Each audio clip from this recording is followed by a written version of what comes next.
Assalamu alaikum everyone, hope you are doing well. This is Zinia here and I welcome you all on behalf of STEM International. Last chapter है हमारा English 6 book का chapter number 12 responsible citizens, और उसकी exercise का भी बिल्कुल last portion reading और writing का हम करने चाह रहे हैं। तो आइए देखते हैं डायलॉग से एक तो क्या सीखने को मिल रहा है और दूसरा राइटिंग की कौन सी फॉर्म आज प्रैक्टिस करने जाएंगे। And the last part is to listen and speak. यहाँ पे again we have dialogue is between Ayesha and Ali. Let's see what they are talking about. Hi Ali, why are you picking up trash from the school ground?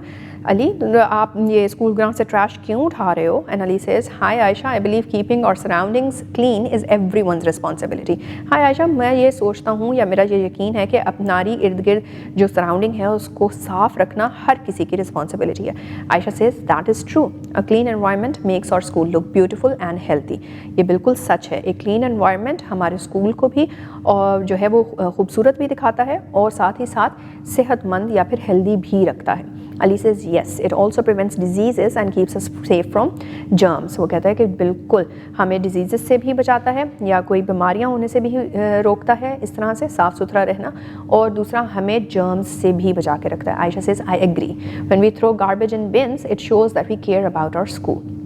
मैं बिल्कुल मानती हूँ, और जब हम अपना जो भी गार्बेज हो वो बिन्स में फेंकते हैं तो फिर वह उससे हम ये शो करा रहे होते हैं कि हम अपने स्कूल का ख्याल रखते हैं। Ali says, cleanliness also teaches discipline and good habits. जो साफ़ सुथराई है वो हमें सिर्फ साफ़ सुथराई ही नहीं बल्कि डिसिप्लिन भी सिखाती है और अच्छी आदत भी सिखाती है। Ayesha says, you are right, if we stay clean at school we will follow the same habit at home and in public places. बिल्कुल ठीक कह रहे हो, अगर हम अपने स्कूल को साफ़ रखेंगे या वहाँ पे सफाई का ख्याल रखेंगे तो वही चीज़ हम अपने घर में भी फॉलो करेंगे और पब्लिक प्लेसेस में भी वो ध्यान रहेगा। Ali says, exactly, small actions like using dustbins and avoiding littering can make a big difference. बिल्कुल, ये छोटे छोटे जो एक्शंस हैं जिसमें डस्टबिन को इस्तेमाल करना आ जाता है या फिर लिटरिंग करने से रुकना है, तो ये एक बहुत बड़ा डिफरेंस बनाते हैं। Ayesha says, let's encourage our classmates to keep the school clean too. आओ हम अपने क्लासमेट्स को भी इस चीज़ पे जो है वो इनकरेज करें कि वो भी स्कूल को साफ़ सुथरा रखा करें। Ali says, good idea, together we can make our environment better for everyone. बहुत अच्छा आइडिया है, हम साथ मिल के हम अपने एनवायरनमेंट को और बेहतर बना सकते हैं सबके लिए। So what you are gonna do is you are gonna speak up, work in pairs, prepare a dialogue between two friends on how to keep the environment clean and role play it in front of the class. So till now हमने ढेर सारे dialogue जो हैं वो बनाए भी हैं, practice भी किए हैं, and again इसमें भी we are going to come up with the dialogue जो कि किस में क्या बात हो रही है कि हमने अपने environment को clean कैसे रखना है या कैसे रख सकते हैं, और फिर क्लास के साथ आप इसको शेयर कीजिए by role playing it out. And the very last portion is to write well. और इस दफ़ा we are talking about descriptive paragraphs. A descriptive paragraph gives a detailed description of a person, place or object. It explains how something looks, sounds, smells, tastes or feels. The aim is to help the reader clearly imagine what the writer is describing. एक descriptive paragraph वो होता है जिसमें किसी भी शख्स के बारे में, जगह के बारे में या चीज़ के बारे में डिटेल डिस्क्रिप्शन प्रोवाइड की जाए, और वो कोई चीज़ कैसी दिखती है, उसकी क्या स्मेल है, क्या साउंड है, क्या टेस्ट है या क्या फीलिंग है, वो सब उसमें इतना क्लियरली दिया गया होता है कि जो पढ़ने वाला है वो उस चीज़ को फील कर ले। You must follow these steps before writing descriptive paragraph. Page 128 के ऊपर कुछ स्टेप्स दिए गए हैं जिसके थ्रू हम अपना डिस्क्रिप्टिव पैराग्राफ लिखते हैं। Number 1 or step number 1 is plan your writing. Before writing a descriptive paragraph, prepare your ideas carefully. अपने ideas को carefully prepare कर लीजिए। Number 1, choose a clear topic to describe. जो आपने डिस्क्राइब करना है उसका एक टॉपिक भी क्लियर होना चाहिए। Number 2, write about the physical appearance and special qualities of a person, place or object.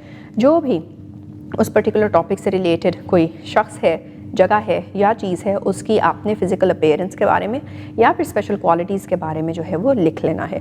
फिर think about a few guiding questions and answer them, such as where is it located, what is its background और history, why is it well known और important, और what are its main features. कोई भी ऐसे सवालात जो कि guide कर सकें फर्दर अबाउट डिस्क्रिप्टिव क्वालिटीज़, वो आपने लिख के उनका आंसर्स भी लिख लेने हैं। And then make short notes to organise your thoughts, और फिर अपनी थाट्स के लिए शॉर्ट नोट्स बना लीजिए ताकि आप ऑर्गेनाइज कर सकेंगे पहले ये बात, फिर ये बात और फिर वो बात। इस तरह से फिर we come towards the step 2 which is write your draft. Now use your notes to write your paragraph in a clear and organized way. Arrange ideas smoothly so that each sentence connects naturally to the next. इसमें हमने जो अपने छोटे छोटे notes बनाए थे उनको इकट्ठा जो है वो करने के लिए देखना है कि कैसे हम उसको क्लियरली ऑर्गेनाइज कर सकते हैं और अपने आइडियाज़ को किस तरह से स्मूथली पोर्ट्रे कर सकते हैं। सेंटेंसेस की कनेक्शन अगेन जो हमने पहले भी प्रैक्टिस किया है वही यहाँ पे हमने प्रैक्टिस करनी है। The third step is to review and finalise. एक दफ़ा लिख लिया उसको एक दफ़ा अच्छे से रिवाइज करना है, उसमें क्या क्या चीज़ें हैं, करेक्ट सेंटेंस स्ट्रक्चर देखना है, सब्जेक्ट वर्ब एग्रीमेंट प्रॉपर होना चाहिए, नाउन्स और प्रोनाउंस का इस्तेमाल प्रॉपर होना चाहिए, लिंकिंग वर्ड्स इस अप्रोप्रिएटली यूज़ होने चाहिए और स्पेलिंग और पंक्चुएशन के इश्यूज ना हो। Then you read your paragraph again to remove any grammatical और स्पेलिंग मिस्टेक्स, और एंड के ऊपर कोई भी ग्रामेटिकल एरर भी हो तो उसको भी ख़त्म करने के लिए एक दफ़ा रीड कर लीजिए। Now write a descriptive paragraph about a responsible citizen, और फिर उसके बाद माई फेवरेट पर्सनैलिटी से रिलेटेड क्या है, make a mind map to describe your favourite personality, use the information from the given details to make the mind map. सबसे पहले तो आप माइंड मैप बनाएंगे, क्या क्या चीज़ें उसमें लिखेंगे, पर्सनल क्वालिटीज़ क्या हैं उस इंसान की, प्लेस ऑफ बर्थ क्या है उसका, फैमिली बैकग्राउंड क्या है उस इंसान का, चाइल्डहुड उसका किस तरह से गुजरा होगा, कैरियर और अचीवमेंट्स क्या हैं, age and date of death अगर तो इज़ एप्लीकेबल, तो आप ये सब कुछ लिख के अपनी फेवरेट पर्सनालिटी के बारे में एक माइंड मैप बनाएंगे। And then what you are gonna do is you are gonna write a biography of that favourite personality of yours in your notebook by using the information जो आपने अपने mind map में लिखी है। And while writing remember to follow the checklist given below. वो क्या checklist है? Number 1, describe the place where the person lived और ग्रू अप। जिस जगह पे वो पैदा हुआ या रहता रहा या बड़ा हुआ उस प्लेस को डिस्क्राइब कीजिए। Give information about the persons character, traits, habits and family life. उस इंसान को डिस्क्राइब कीजिए कि उसके कैरेक्टर ट्रेट्स क्या हैं, उसकी आदत क्या हैं, उसकी फैमिली लाइफ किस तरह की थी। Arrange the events in a clear chronological और सिक्वेंशियल ऑर्डर। एक सिक्वेंशियल ऑर्डर में उसके जो भी लाइफ के इवेंट्स थे उनको अरेंज करें। Use appropriate and specific vocabulary including descriptive words and action verbs. Descriptive words और एक्शन वर्ब्स को इस्तेमाल करते हुए अपनी वोकैबुलरी को स्पेसिफिक बनाइए और अप्रोप्रिएट बनाइए according to the personality you are talking about. And then support your ideas with relevant details and examples. कोई भी ऐसी डिटेल या एग्जाम्पल जो कि रेलिवेंट हो आपके आइडिया से वो उसमें ऐड किए। फिर उसके बाद use correct pronoun antecedent agreement, जो कि हम पहले पढ़ चुके हैं कि प्रोनाउन एंटीसीडेंट एग्रीमेंट क्या होता है, उसका सही इस्तेमाल आपने करना है। And then connect idea smoothly using suitable linking and transitional words.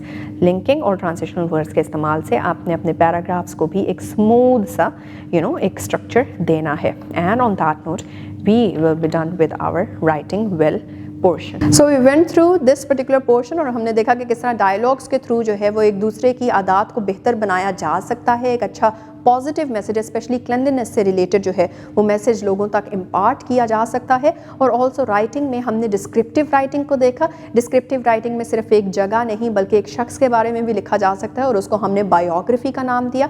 और बायोग्राफी लिखने से पहले एक छोटी सी चीज़ माइंड मैपिंग क्या होती है उसको बनाना भी हमने सीखा। So keep on practising it and keep on doing it any day, every day, so that you will of course excel in your English expression. And with that, take care and Allah Hafiz.